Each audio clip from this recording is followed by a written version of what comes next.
Bien, écoutez, rebonjour à tous. Nous sommes ravis avec mon collègue Michele Polastri d'enchaîner sur cette troisième présentation sur notre gamme de logiciels dédiés à la géotechnique et à la mécanique des sols. Il y a eu deux premiers webinaires qui ont eu lieu il y a maintenant 2 semaines. Et donc aujourd'hui, on a deux sessions, une session à 11 heures et une session cet après-midi à 14 heures, puis deux autres webinaires qui auront lieu également dans une semaine et dans 15 jours sur deux autres modules complémentaires. Donc merci à tous de votre participation et de votre inscription.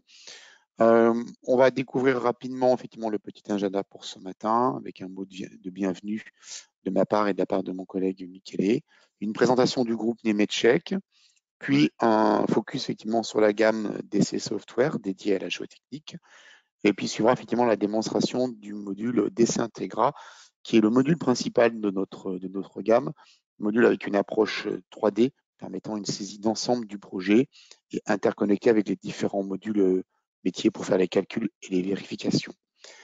Avant de dérouler la présentation, quelques rappels concernant l'usage de GoToWebinar. Normalement, vous êtes tous effectivement en écoute seule. Vous avez la possibilité de poser des questions en direct pendant notre présentation. Donc, n'hésitez pas à les taper. Nous ferons le nécessaire pour essayer de répondre en direct avec le support, ou sinon nous récupérerons les différentes questions et on fera un retour à tous les participants. On va lancer l'enregistrement de la session. Comme ça, on pourra également le diffuser dans un deuxième temps. Donc, présentation du groupe Nemetschek. Le groupe Nemetschek est un groupe qui a été créé il y a maintenant 60 ans, donc ce qui fait le plus ancien éditeur dédié aux logiciels dans le domaine de la construction et du bâtiment. Le groupe est composé de 14 marques, dont certaines sont très connues, comme Allplan, comme le logiciel Archicad de Graphisoft, et également des marques dédiées au calcul. Ce groupe Nemetschek, c'est aujourd'hui plus de 3000 employés, un chiffre d'affaires d'à peu près 800 millions d'euros pour l'année dernière. Concernant notre équipe, vous avez là à l'écran l'équipe de SIA, SIA France, avec l'équipe technique dont dépend mon collègue Michele Polastri, et l'équipe commerciale qui est en charge du suivi pour la France et la Suisse. Donc vous avez l'ensemble des personnes constituant le bras armé de SIA pour vous suivre. Par rapport à la gamme de logiciels que l'on propose, le groupe Nemetschek a lancé une marque qui s'appelle Nemetschek Engineering, regroupant donc les 3 éditeurs du groupe dédiés au calcul. Donc vous avez SIA, vous avez l'entreprise Frilo et également DC. SIA, on est dédié au calcul de structure historiquement avec un logiciel de calcul de structure aux éléments FIDI, calcul 3D, multimatériaux, multinormes. Le logiciel s'appelle SIA Engineer. Les collègues de DC, eux, sont focusés sur une gamme de modules complémentaires en 2D permettant de faire des vérifications et du detailing dans plein de domaines, comme le domaine par exemple du bois, le calcul de pièces en béton de poteaux, le calcul de semelles isolées, le calcul de chemin de roulement. Il y a toute une gamme qui est complémentaire à SIA Engineer avec lequel on est en train effectivement de se connecter pour avoir des calculs d'ensemble. Et puis le dernier, effectivement, le dernier pilier au niveau du groupe Nemetschek Engineering, c'est DC Software avec les solutions dédiées au calcul des géotechniques et de mécanique des sols. DC Software, c'est une entreprise qui existe depuis maintenant plus de 30 ans, qui couvre différents aspects du calcul de la géotechnique, avec des calculs de portance, de tassement, de fondation. C'est une gamme qui s'est étoffée avec plus de 30 modules. Donc, on va en découvrir certains. Là, vous avez un module de fondation. La semaine dernière, on a présenté effectivement le calcul de parois avec DC écran, mais il y a d'autres outils qui permettent, par exemple, de faire des vérifications de clous, la partie fissuration, et donc pour aujourd'hui, DC Integra. DC Software, c'est multinorme. Historiquement, c'est le marché de l'Europe centrale. Mais aujourd'hui, effectivement, on est en mesure de proposer des normes dans d'autres pays, dont bien évidemment les normes en France, basées sur le 0 code 7 et les applications de certains documents spécifiques. Là, à l'écran, vous découvrez la partie pieux en termes de vérification de fondation, avec après une gamme dédiée à tout ce qui va être talus, gabion, qui seront l'objet des 2 derniers webinaires, notamment sur la partie stabilité, la partie calcul d'infiltration au niveau également des terrains. Et puis pour le focus d'aujourd'hui, effectivement, la partie dessin écran, ça c'était il y a 15 jours, donc on va pas y revenir. Et aujourd'hui, donc dessin intégral avec une approche effectivement 3D du projet. Donc c'est vraiment le module central, le module complet, et qui permet une interconnexion avec l'ensemble des autres modules pour vérifier des écrans, vérifier des parois, tenir compte des éléments d'interaction avec par exemple les VRD, vérifier s'il y a des collisions, faire du dimensionnement de clous, et après, éventuellement, intégrer un process BIM de maquette numérique avec des possibilités de lien, notamment avec des transferts de format de fichiers IFC. Les prochains webinaires, comme je disais, vont être dédiés plutôt à la partie géotextile et gabion, qui auront lieu le 12 octobre, et également la semaine d'après, il y a un dernier webinaire qui est prévu effectivement le 26 sur la partie sous-œuvre et la partie clou. Avant de passer la parole à Michele pour la présentation, un petit rappel pour vous remercier de votre inscription aux différents webinaires. Toutes les personnes qui sont enregistrées ont reçu un code d'accès, ont reçu des liens pour pouvoir installer les versions complètes de DC Software, de Frilo. Et donc, vous avez un usage gratuit pendant 2 mois de la totalité des modules. En fin de présentation, je reviendrai rapidement sur l'aspect configuration et package de DC Software. Il y a des packs qui existent, il y a également des solutions très modulaires, on peut avoir module par module, et on est en mesure de vous proposer soit de la licence permanente, la licence dite perpétuelle, soit des formules de location qui peuvent être des locations d'1 mois, des souscriptions d'1 an ou des souscriptions de 3 ans. Donc quelque chose de relativement ouvert et de relativement simple pour pouvoir répondre effectivement à toutes les approches, que ce soit un investissement dans le temps ou un renfort sur un projet pour une période donnée. Donc, encore merci de votre participation.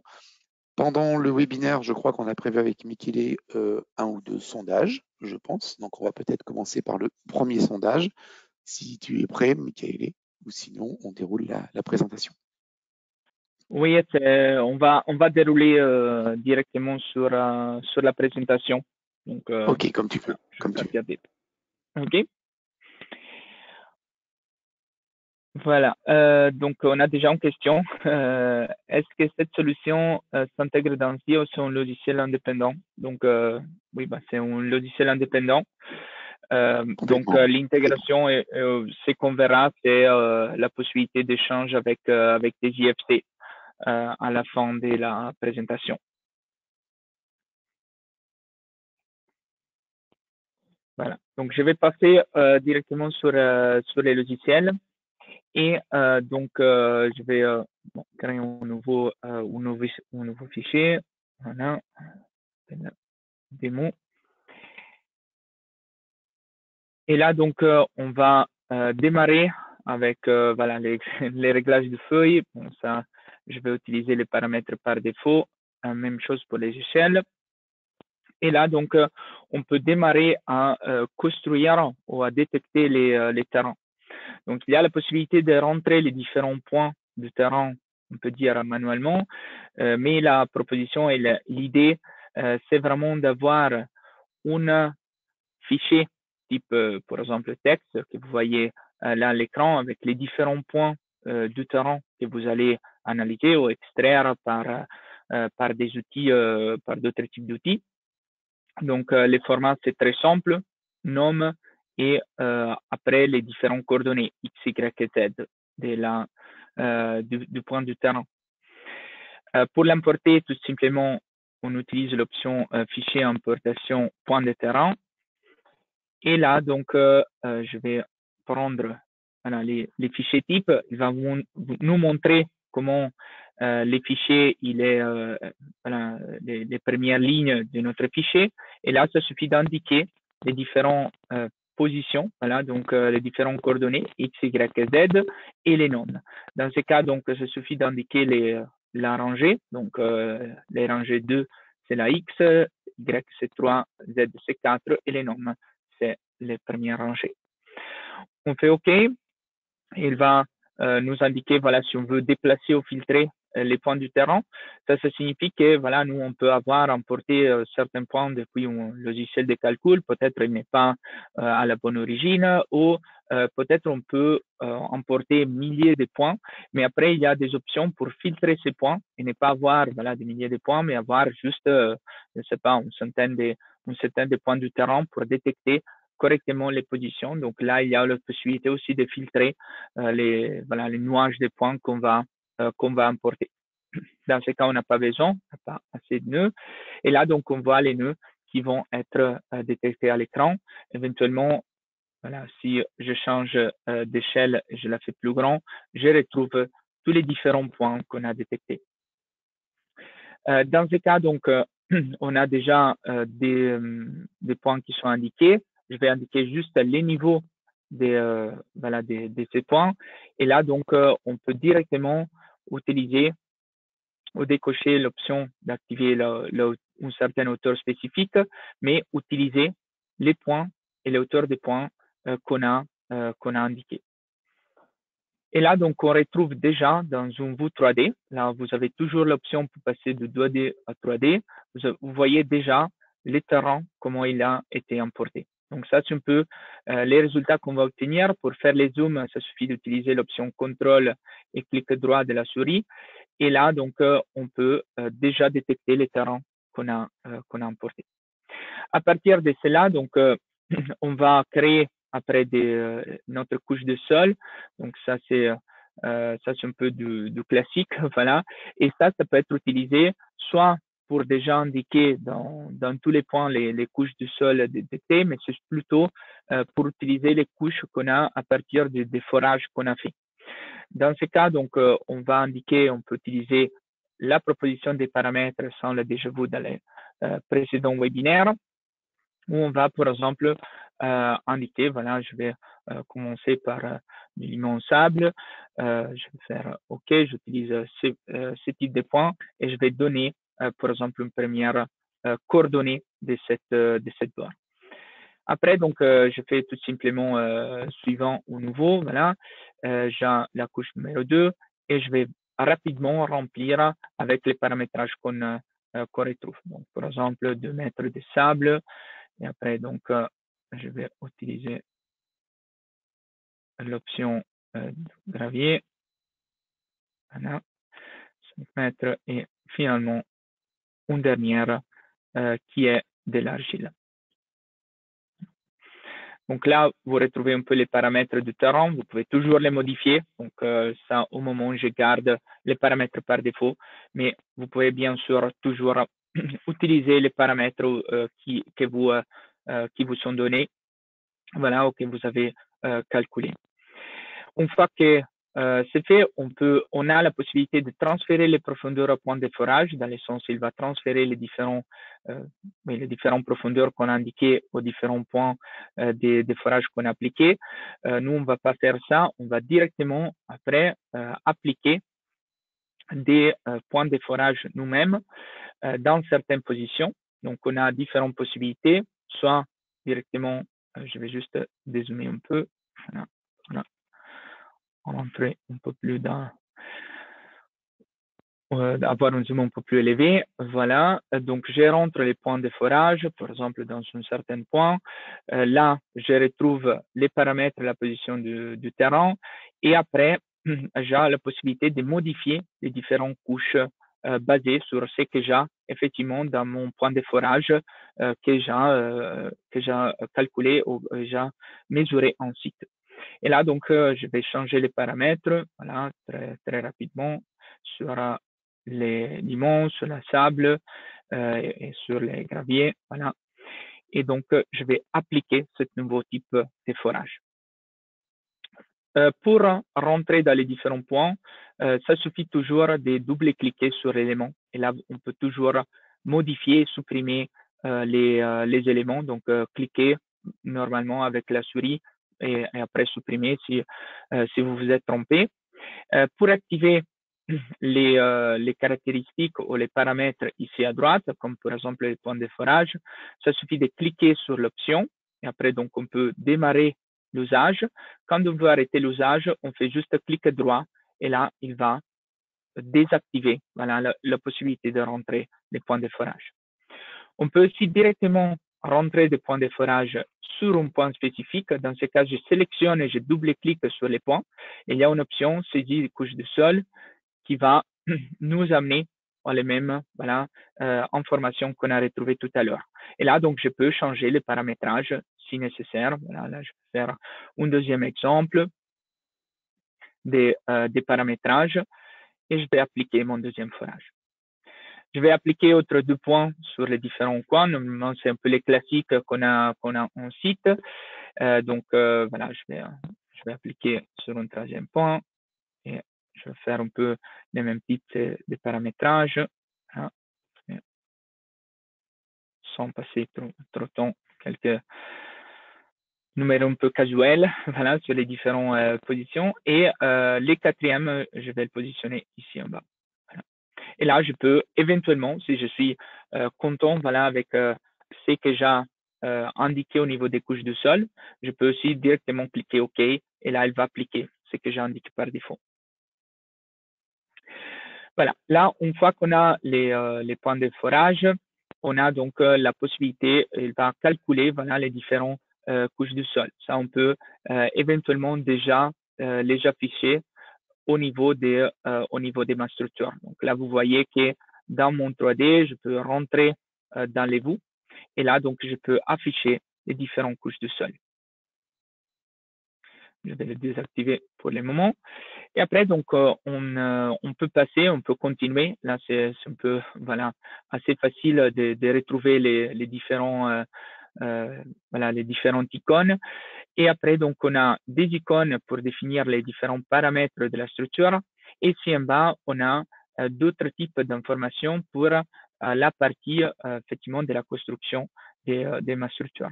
Dans ce cas, donc, on a la surface qu'on veut effectivement d'excavation. Voilà, donc là, je peux rentrer dans quelques paramètres, par exemple. On le fait un peu plus grand. Voilà, hop.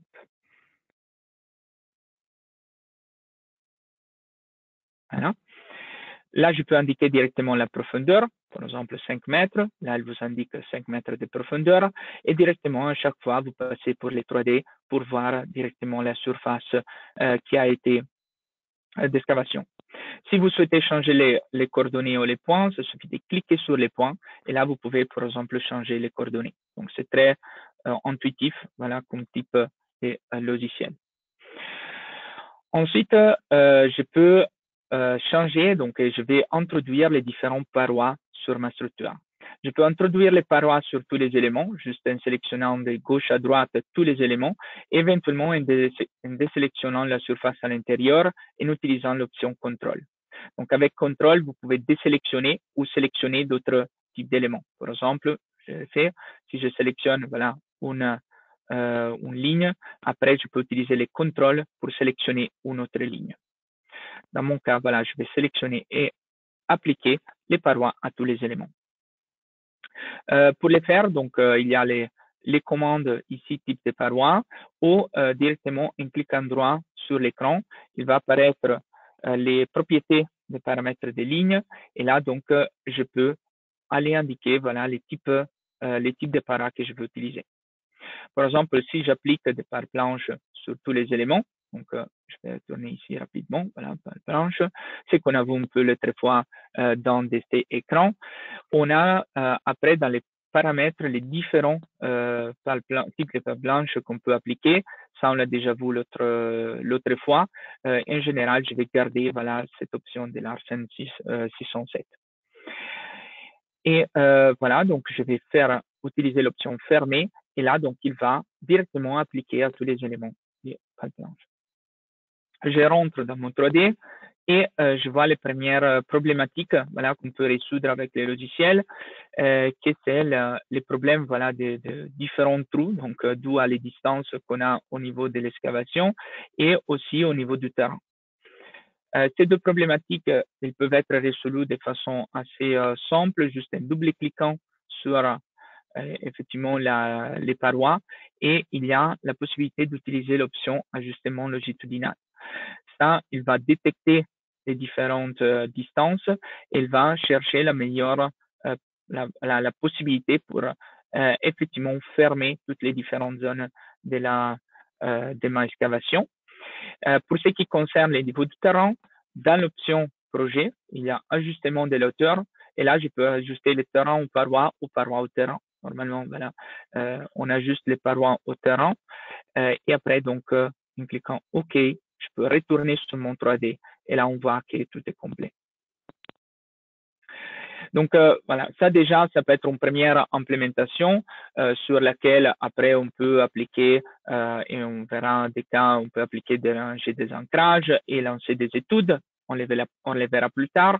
Mais voilà, juste pour vous montrer un peu les autres options du logiciel, on a toujours la possibilité d'intervenir au niveau des différentes parois et les changer. Au niveau du type de parois, on peut avoir aussi des talus, par exemple. Dans ce cas, je peux indiquer un angle du talus et si la ligne d'excavation, c'est les bords supérieurs ou les bords inférieurs. Si j'indique les bords inférieurs, par exemple, il va utiliser ceci comme bord inférieur.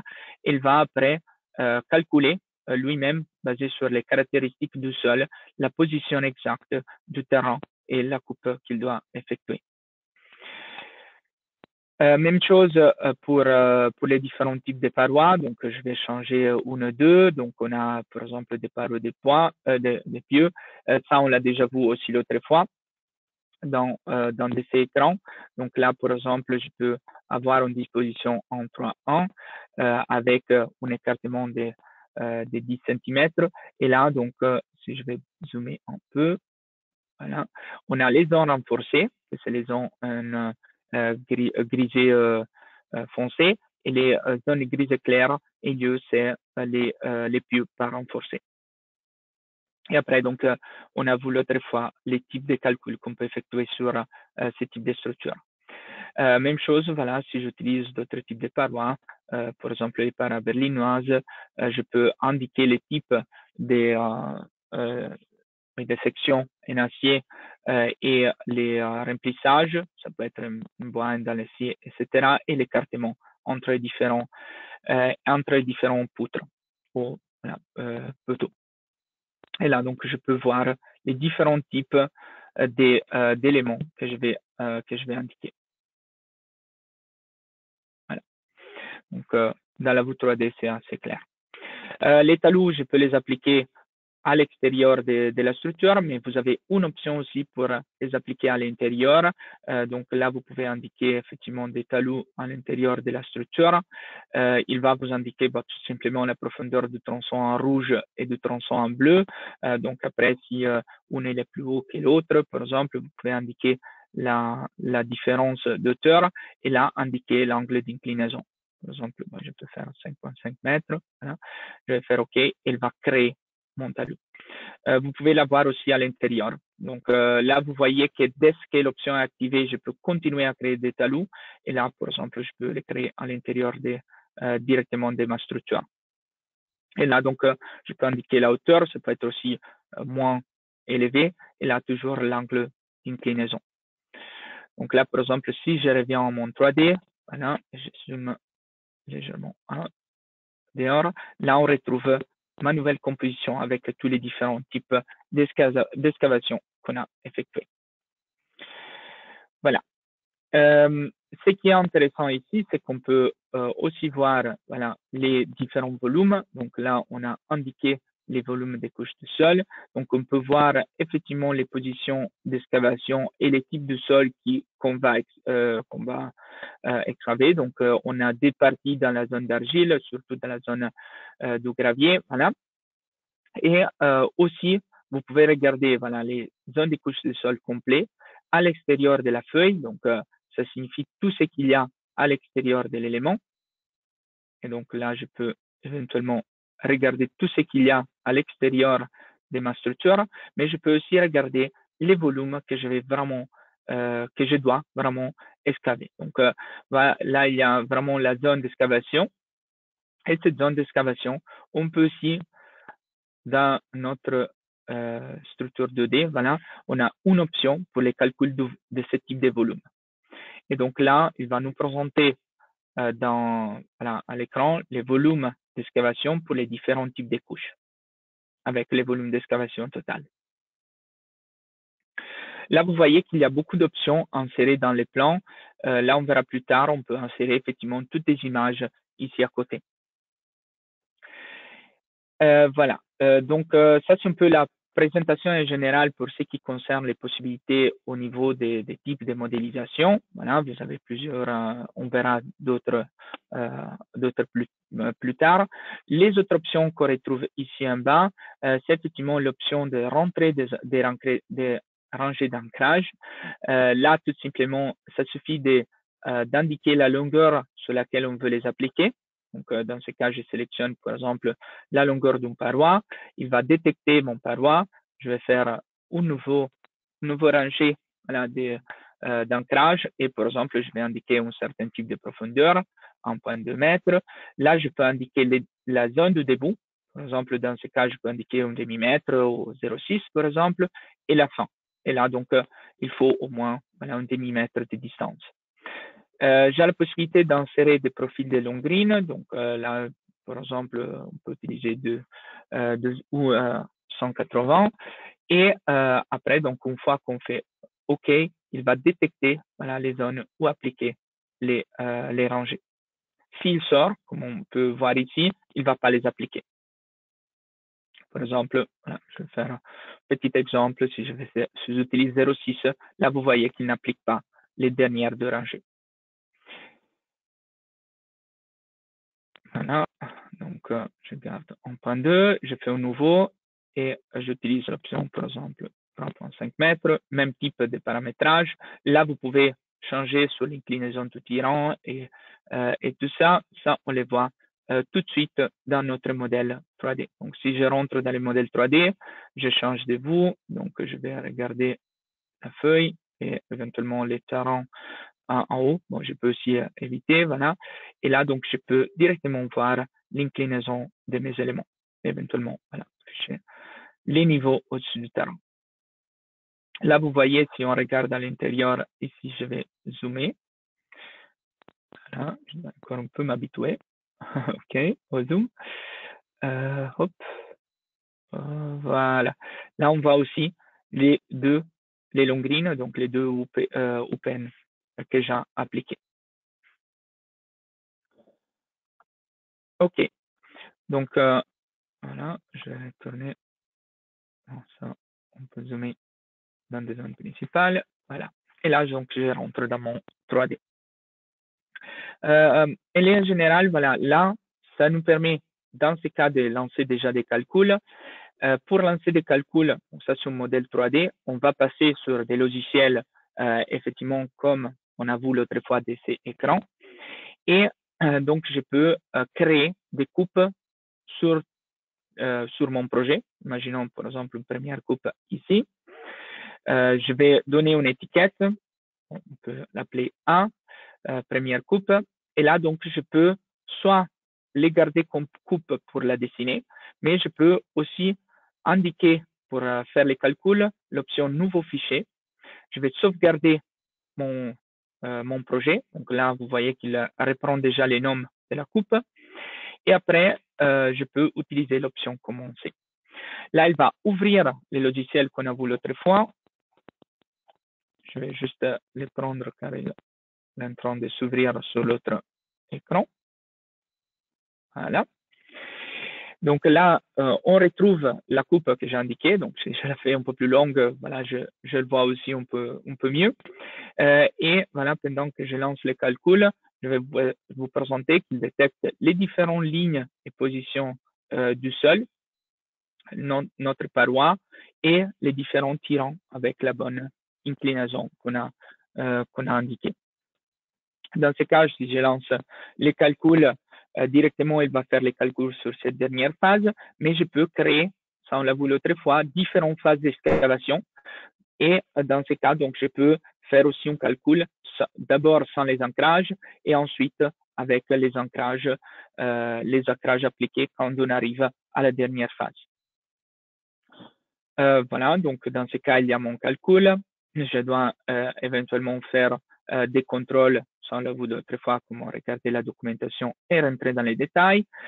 Et dès que je fais OK, après, je peux éventuellement soit regarder les résultats ici, mais aussi les exporter sur mon logiciel DC Intègre.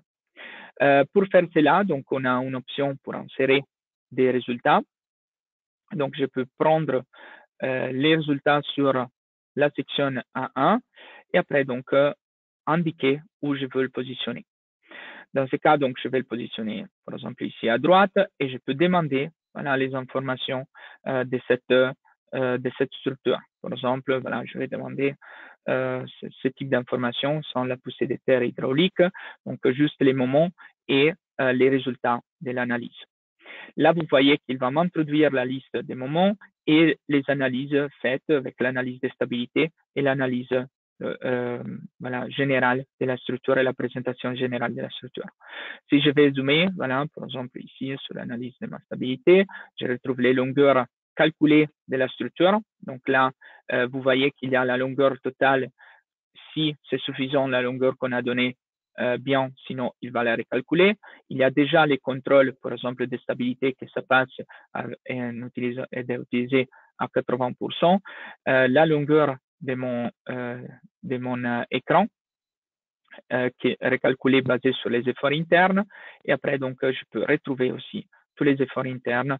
Ça, on l'a vu aussi l'autre fois. Mais voilà, en général, on peut retrouver la présentation des efforts internes sur la structure. Ça, c'est de la dernière phase. Bien sûr, si on va créer plusieurs phases comme l'autre fois, vous pouvez présenter voilà, plusieurs informations directement dans DC Intègre.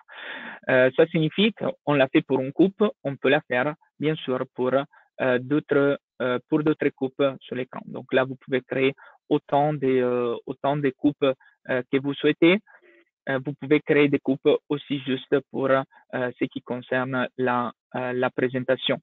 Donc là, vous pouvez éventuellement, bon, là, je n'ai pas d'espace, mais voilà, je peux introduire aussi juste la présentation de la coupe. Peut-être l'échelle, c'est pas la correcte, voilà. Mais si je rentre ici, voilà, là, vous voyez la zone de la coupe carrée.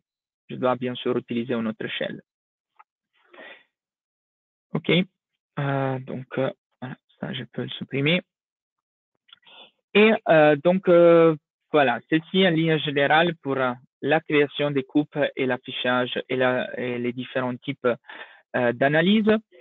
Une dernière partie, comme Patrick l'a mentionné, toute la partie liée aux canalisations. On a la possibilité de rentrer juste des lignes, par exemple, voilà, pour les lignes. Je vais rentrer ici, voilà. Donc ça peut être traité aussi comme canalisation. Ça suffit de la sélectionner. Donc là, je peux sélectionner en utilisant l'option contrôle pour sélectionner les deux. On utilise notre option clic droit pour aller rentrer dans les mêmes propriétés comme on a vu tout à l'heure pour les types de parois. Et là, dans les types de parois, on a aussi la possibilité d'indiquer des canalisations. Dans ce cas, par exemple, au résiduel, je vais fermer, je vais indiquer le type de profil. Là, vous voyez qu'il y a une liste assez exhaustive, mais je peux tout simplement indiquer un cercle avec un certain diamètre. Et après, donc, je fais OK. Et quand je rentre dans mon 3D, là, je vois la canalisation. Au moment où je le vois à 0, je dois en effet changer aussi, ça je ne l'ai pas fait, changer aussi les paramètres de la ligne et indiquer la profondeur de la canalisation, par exemple 7 mètres.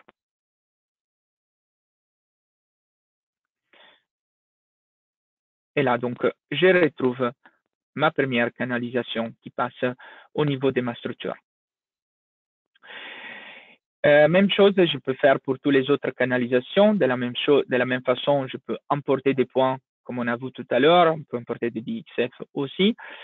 Et je vais juste ouvrir un autre projet.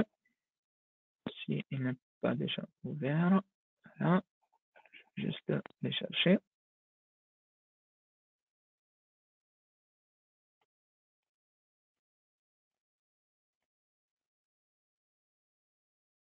Alors, hop. On a un autre type d'exemple. Pendant que j'attends qu'il s'ouvre, je vais vous montrer aussi la possibilité, au lieu d'introduire d'autres types de polylignes, donc pour créer un polygone, ça, vous pouvez aussi l'utiliser pour créer des sortes de bâtiments ou des empêchements, voilà, pour votre structure. Par exemple, là, je vais créer voilà, une forme, quoi que ce soit. OK. Je vais créer mon polygone. Et là, donc, j'ai la possibilité, voilà, de lui assigner aussi des informations. Donc, je peux faire double-clic. Et là, donc, je peux assigner des profondeurs. Par exemple, profondeur, c'est, je ne sais pas, une profondeur de 2 mètres au-dessus du sol et supérieure, oui, c'est positive. Donc, c'est dans ce cas les contraires. -8, par exemple, je peux changer les couleurs, les remplir voilà, d'un certain type de couleurs, faire OK. Et donc là, je retrouve aussi la position d'un certain bâtiment à côté de ma phase de construction. Donc là, vous voyez qu'il y a, on a vraiment la possibilité d'avoir un projet complète. Là, elle m'a ouvert en effet un projet un peu plus complet. Là, donc, si je passe sur mon 3D, on voit un peu différents types de canalisation, différents types de positions, un bâtiment créé, différentes coupes, avec les coupes représentées de façon un peu meilleure ici à droite de ce que j'ai fait tout à l'heure, donc avec un zoom un peu plus correct, cohérent. Et donc, dans ce cas spécifique, je peux aussi, une fois que j'ai mon modèle complet, utiliser l'option pour contrôler les collisions. Les collisions, elles sont contrôlées selon les réglages qu'on donne à la partie configuration. Ça, on l'a vu aussi l'autre fois, et en général, ce type de configuration sont très peu paramètres où on peut rentrer pendant l'utilisation du logiciel. Sinon, toutes les autres commandes, on les retrouve ici à gauche. Et là, donc, on peut regarder dans la présentation les différentes distances qu'on doit ou qu'on veut avoir entre, par exemple, les différents corps d'ancrage et les bâtiments, les canalisations et les autres types de structures. Donc là, par exemple, il y a entre les canalisations et les corps d'ancrage 2 mètres de distance minimum. Et là, donc, il m'indique que j'ai retrouvé 48 collisions. Dès que je rentre dans mon 3D, je peux voir les collisions, donc entre les différents éléments directement, ou aussi, voilà, entre les corps d'ancrage et la canalisation. Dans ce cas, donc, je dois intervenir, surtout dans ma modélisation. Je peux rentrer sur toute une rangée, donc traiter la rangée d'ancrage. Donc, tout simplement, je peux traiter toute la rangée et, par exemple, changer l'inclinaison du tirant. Voilà. Donc, après, quand il va les recalculer, il va les calculer en tenant compte de ça. Donc, ça peut être une première option. Et là, vous voyez qu'il change de couleur, il n'est plus en rouge. Donc, probablement, si je lance mon contrôle de collision, il va diminuer les numéros de collisions trouvés. Et là, donc, si je rentre en 3D, il va disparaître ce type d'information qui a été évidencié en rouge. Sinon, je peux rentrer aussi seulement sur un ancrage si nécessaire. Donc, j'ai la possibilité de rentrer directement sur un ancrage spécifique, voilà, pour changer les différents paramètres de cet ancrage. Bon, par exemple, l'inclinaison ou autre. Voilà. Donc, en ligne générale, ça c'est un peu au niveau de présentation de l'outil. Et après, donc, comme mentionné, vous avez la possibilité des différents types d'exportation, donc d'XF, d'XF 3D, JPEG aux IFC. Et donc, je peux éventuellement l'exporter en IFC. Donc, voilà, là, je vais les retrouver ici. Voilà, l'export IFC avec succès. Et je vais voir de l'ouvrir sur un viewer d'IFC.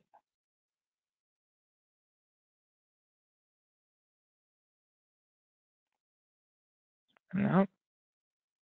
Ok. C'est ouvert aussi dans l'autre. Voilà.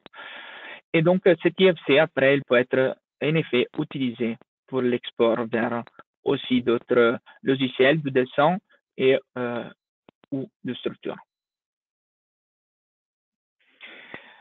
Voilà. Donc, ça, c'est un peu la présentation générale du logiciel. Donc, je vais retourner sur la présentation PowerPoint, si je la trouve. Voilà. Et on peut regarder la partie questions-réponses. Patrick, tu veux ajouter quelque chose avant? Non, non, non, merci pour la super démo. Ça donne une vue complète effectivement des capacités. On a eu plusieurs questions en direct sur lesquelles j'ai répondu. Une question concernait effectivement la partie gestion des niveaux des nappes, le niveau éventuellement de l'eau. Donc, j'ai répondu que c'était effectivement géré dans les modules après quand on fait les vérifications, notamment d'écran. Donc, je pense avoir donné la bonne réponse. Tu confirmes? Oui, tout à fait. Ok, parfait, très très bien. Donc, c'est pour ça qu'on recommuniquera effectivement les liens concernant les démos qui ont été faites, les présentations, où on voit effectivement ce gestion des nappes phréatiques que l'on voit effectivement apparaître. Voilà. Alors, j'ai une question en direct. Le calcul est-il réalisé en 3D pour les différentes coupes ou est-ce une somme de calcul 2D? C'est une somme de calcul en 2D en fait. Vous avez bien le modèle 3D qui est préparé, mais après les calculs se font en 2D, mur par mur, écran par écran. Je pense avoir donné la bonne réponse également là-dessus. Tout à fait. Michele, tu confirmes? Oui, oui, oui. Ouais. Juste pour compléter la réponse d'avant, là, vous voyez, par exemple, à l'écran, il y a les webinaires qu'on a fait l'autre fois. Donc, tous les webinaires sont enregistrés et donc, vous les retrouvez après dans notre chaîne SIA directement sur YouTube ou, voilà, si nécessaire, vous pouvez toujours voilà, nous redemander.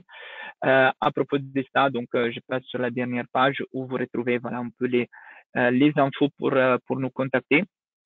Dans tous les cas, donc si nécessaire pour quoi que ce soit type de questions techniques ou commerciales, vous avez les deux emails et les numéros de téléphone.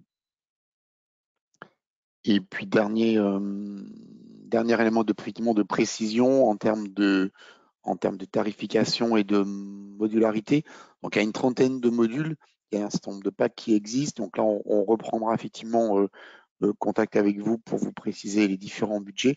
Mais les budgets de départ à noter concernant DC Integra, en termes de licence, on est à 1300 € hors taxe.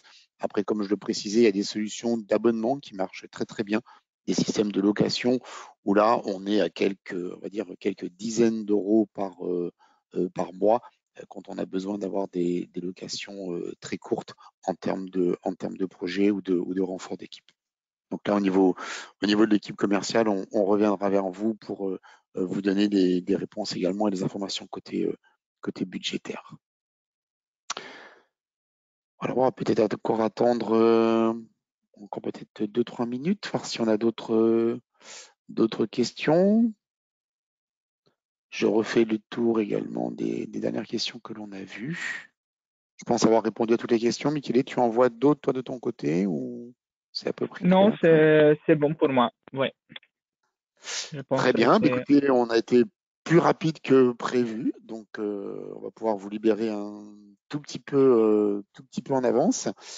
Merci encore de votre participation. On vous invite effectivement à suivre les 2 prochains webinaires, hein, comme on l'a vu sur la partie infiltration et la partie gabion et géotextile. Et merci encore. Très bonne fin de journée à vous et à bientôt. Au revoir. au revoir.